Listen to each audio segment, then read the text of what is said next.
V Slovenski demokratski stranki ocenjujemo, da je predlagani zakon o državnem holdingu, ki ga je objavil včeraj Ministrstvo za finance, slab in pomanjkljiv. Glavno, bi rekel, sporočilo z naše strani je predvsem v tem smislu, da predlagani zakon o Slovenskem državnem holdingu bo ogrozil stabilnost in vzdržnost pokojninske blagajne ter ne zagotavlja učinkovitega in preglednega upravljanja z državnim premoženjem. Iz predloga tega zakona lahko ugotovimo, da v primeru, da bo ta zakon uveljavljen in pa sprejet, da si bo Vlada Republike Slovenije v celoti podredila Slovenski državni holding in pa z njim seveda državno premoženje. Zakon je napisan pomanjkljivo, manj pomembne zadeve v zakonu so prenormirane, bolj pomembne zadeve v zakonu so pa podnormirane. V Slovenski demokratski stranki ocenjujemo, da brez prenosa lastništva Republike Slovenije na Slovenski državni holding bomo pod vprašaj zastavljali finančno stabilnost in pa kapitalsko ustreznost Slovenskega državnega holdinga. Brez prenosa lastništva premoženja, ki ga ima v lasti Republika Slovenija na holding, ocenjujemo, da ne bomo morali govoriti o upravljanju, ampak temveč o vodenju. Po našem mnenju bo pa ta zakon imel tudi zelo velike finančne posledice za državni proračun in pa druga javna finančna sredstva. Izpostavili bi tudi predvsem nenačelnost in dvojna merila sedanjih koalicijskih strank. Kot prvo, opozicija ni bila povabljena k pripravi tega zakona. Potrebe je spomniti, da za časa vlade Janeza Janše, ko se je ta zakon pripravljal, je bila ustanovljena delovna skupina, v kateri so bili tudi predstavniki opozicije. Nadzorni svet je brez predstavnikov opozicije in ga imenuje Vlada Republike Slovenije. Kot smo omenili že na začetku, s tem ocenjujemo, da si vlada kot skupščina družbe in pa seveda z vsemi pristojnostmi pri imenovanju nadzornega sveta v celoti podreja ta holding. Potrebno je pripomniti, da je bila zahteva za referendum pri prvotnem zakonu podana strani Pozitivne Slovenije in pa Socialnih demokratov, da seveda je takrat sedanja predsednica vlade dogovorila nek načelni dogovor s tedanjim ministrom za finance, gospodom Šuštaršičem, in načelno pogojevala umike referendumskih podpisov, s tem, da opozicija pridobi 3 člane nadzornega sveta, s tem pa sedaj se vidi, kakšna je dvoličnost in pa nenačelnost, ko so si dejansko podredili nadzorni svet v celoti. Strategija se predloži v 3 mesecih od ustanovitve holdinga. Potrebno je poudariti, da največje očitki SD in Pozitivne Slovenije so bile, da je potrebno prej pripraviti strategijo, potem pa, da se ustanovi holding. Sedaj so si v zakon zapisali prvo holding, potem čez 3 mesece pa strategije. KAD ni več samostojna pravna oseba. Spomnimo se, da je Pozitivna Slovenija, tako kot SD, pogojevala neko načelno soglasje k temu zakonu, ker KAD ostane samostojna oseba. Seveda pa potrebno opozoriti tudi, da je Decus grozil z odhodom iz koalicije za časa vlade Janeza Janše v primeru, da holding, da kapitalska družba ne bo samostojna pravna oseba. Zavarovalnica Triglav se prenese iz SPIZ-a na SDH, ponovna nenačelnost in dvojna merila. Vemo, da so vsi nasprotovali že v sedanji zakonodaji, ko pri SDH-ju predvideva, da bo delež SPIZ-a zgolj v upravljanju, sedaj je pa prenos. Potrebno je poudariti, da ta zakon opredeljuje zgolj holding kot zavezanca za informacije javnega značaja, ne pa tudi družb, v katerih ima SDH večinski delež oziroma prevladujoči delež. Ponovno se kažejo nenačelnost in pa dvojna merila sedanjih koalicijskih strank, kajti vemo, da eden izmed pogojev za umik referendumskih podpisov je bil tudi, da tako SDH kot njegove večinske družbe postanejo zavezanke za informacije javnega značaja. Največja, bi rekel, pomanjkljivost, ki se nam zdi in iz katerega smo pač naredili zadevo, da bo ta predlagani zakon ogrozil stabilnost in vzdržnost pokojninske blagajne, je predvsem to, da se KAD prenese v celoti pod okrilje Slovenskega državnega holdinga. Iz zakona obstoječega se pa črtajo naslednje zadeve. In sicer črta se obveznost, da bo kapitalska družba morala letno nakazovati 50 milijonov evrov za usklajevanje pokojnin. Te dikcije v samem zakonu ni in predvidevamo, da tudi obveznosti Slovenskega državnega holdinga do pokojninske blagajne s tem ne bo več. V samem zakonu ni varovalk, da se premoženje KAD-a ne more uporabljati za druge namene, razen za namene, ki so določeni zakonom, ki ureja pokojninsko zavarovanje.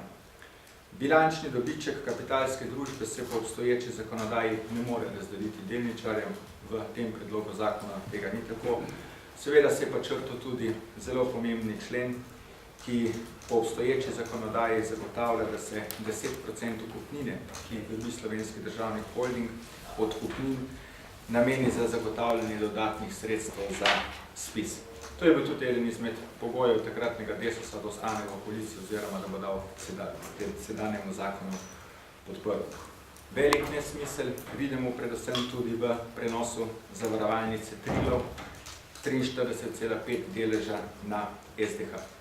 Zakon predvideva, da je SDH dolžan plačati SPIZ-u pošteno nadomestilo po tržni vrednosti na dan prenosa na podlagi vrednotenja. Izpostavili bi predvsem tukaj dejstvo, da je vrednotenje zavarovalnic verjetno eno izmed najtežjih, kar jih lahko naredimo, da pridemo do poštenega vrednotenja.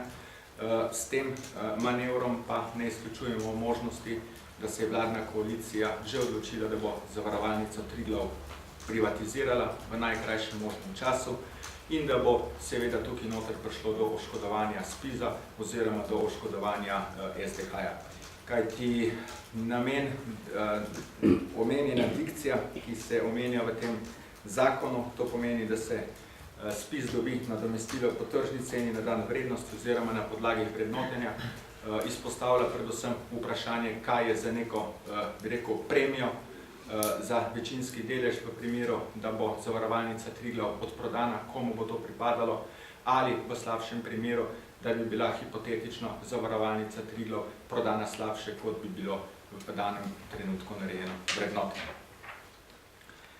Zakon bo po našem mnenju imel predvsem finančne posledice za državni proračun in pa druga javna finančna sredstva, čeprav predlagatelj Ministrstvo za finance eksplicitno piše v samem predlogu, da ta zakon ne bo imel finančnih posledic. Finančne posledice bodo nastale iz medsebojnih razmerij med Slovenskim državnim holdingom in Republiko Slovenijo, ki se uredijo s pogodbo, SDH pa je upravičen do tega plačila. Ta člen je seveda zelo pomanjkljiv, ne piše, na kakšen način se bo to plačilo izvedelo in seveda tudi kakšno plačilo bo. V vsakem primeru, pa če bo do plačila prišlo, bo imel posledice za to državni proračun. Zakon tudi predvideva poroštvo za obveznosti, ki jih ima SDH. S tem bi izpostavili, da po obstoječi zakonodaji država jamči samo za izplačilo obveznic Slovenske odškodninske družbe, v primeru, da sod ne bi imel dovolj sredstev za poplačilo tega. Glede na to, da se pa zdaj priključuje družbi tudi KAD, pa ocenjujemo, da bodo s tem ratele še dodatne obveznosti in glede na stanje javnih financ še dodatno breme za državno premoženje. Ocenjujemo, da je ta zakon tudi netransparenten, kajti 14. in 28. člen sta si v nasprotju. V 14. členu je izpostavljeno, da Vlada Republike Slovenije lahko brez soglasja Državnega zbora spremeni naložbo, ki je opredeljena kot strateško v pomembno naložbo. To pomeni, strateška naložba je 50 plus 1 delnica, v 14. členu pa piše, da je vlada pa lahko se odloči, da ta delež zmanjša samostojno do 25 plus 1, čeprav v 28. členu piše, da strategijo lahko spreminja zgolj Državni zbor. Netransparentno se nam tudi zdi smisla, ker holding oziroma njegove odvisne družbe niso zavezanke javnega poročanja in pa v nobenem izmed členov tega predlaganega zakona ne piše, da SDH mora poročati tudi državnemu zboru. S tem še enkrat ocenjujemo, da se je vlada v celoti podredila holding in pa državno premoženje. Ocenjujemo, da je zakon tudi zelo pomanjkljivo napisan, ni definirana vsebina pogodbe o medsebojnih razmerjih in višine plačila, ki ga Republika Slovenija plača SDH-ju za upravljanje premoženja. Gre se nam, bi rekel, za zelo pomemben člen, v tej pogodbi lahko pride do marsičesa. Ali bo tukaj še potrebno soglasje Vlade Republike Slovenije za prodajo ali ne. Termin, ki ga uporabljajo strategija v tem zakonu, zgolj nadomesti termin klasifikacija, ki smo ga mi uporabljali v obstoječem zakonu.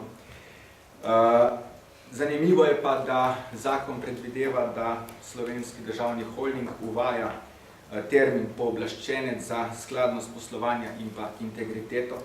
In predvsem se nam zdi zaskrbljujoče, da ta oseba ima v zakonu bistveno večjo vsebinsko težo kot uprava in nadzorni svet. Sprašujemo se, ali bo holding vodil pooblaščenec za skladnost poslovanja in integriteto, ali bo to vodila uprava oziroma nadzorni svet. Zaskrbljujoče je predvsem to, da 74. člen ne predvideva za prehodno obdobje, to pomeni do sprejetja strategije varovalke, da se z prodaje naložb KAD, PDP, DSU in Modro zavarovalnico potrebuje soglasje. Zakon predvideva, da soglasje potrebuje samo SDH za naložbe, ki jih ima v upravljanju od Republike Slovenije. V zakonu ni nikjer definirano, kaj se bo dogajalo z dobičkom oziroma z izgubami, ki jih bo v primeru SDH imel. Ni opredeljeno tudi, da so sredstva denacionalizacijskih upravičencev, javnih uslužbencev in pa pokojninske blagajne varovani. To se nam zdi, bi rekel, izjemno nevarno tveganje, da bo s tem posledično lahko prišlo do prelivanja sredstev iz enih stvari v druge. Sedanja obstoječa zakonodaja to onemogoča. Še enkrat bi pač ponovili, da ta zakon je slab, je napisan pomanjkljivo in pa predvsem, da bo predlagani zakon ogrozil stabilnost in pa vzdržnost pokojninske blagajne, ter da ne zagotavlja transparentnega in učinkovitega upravljanja z državnim premoženjem. Osebno mnenje sem, da takšen predlog zakona ne bo šel skozi koalicijo, kajti mislim, da sta dvojna merila in pa načelnost, ki jih izvajajo predvsem tudi Desus in SD, ne zagotavljajo tega, da bi ta zakon dobil zeleno luč znotraj koalicijskih strank. Zato osebno ocenjujem, da se bo kalvarija z upravljanjem državnega premoženja nadaljevala, da gre to zgolj za eno ljudkovno predstavo vlade. Račun, bi rekel, zelo visok, bo pa na koncu izstavljen davkoplačevalcev. Hvala.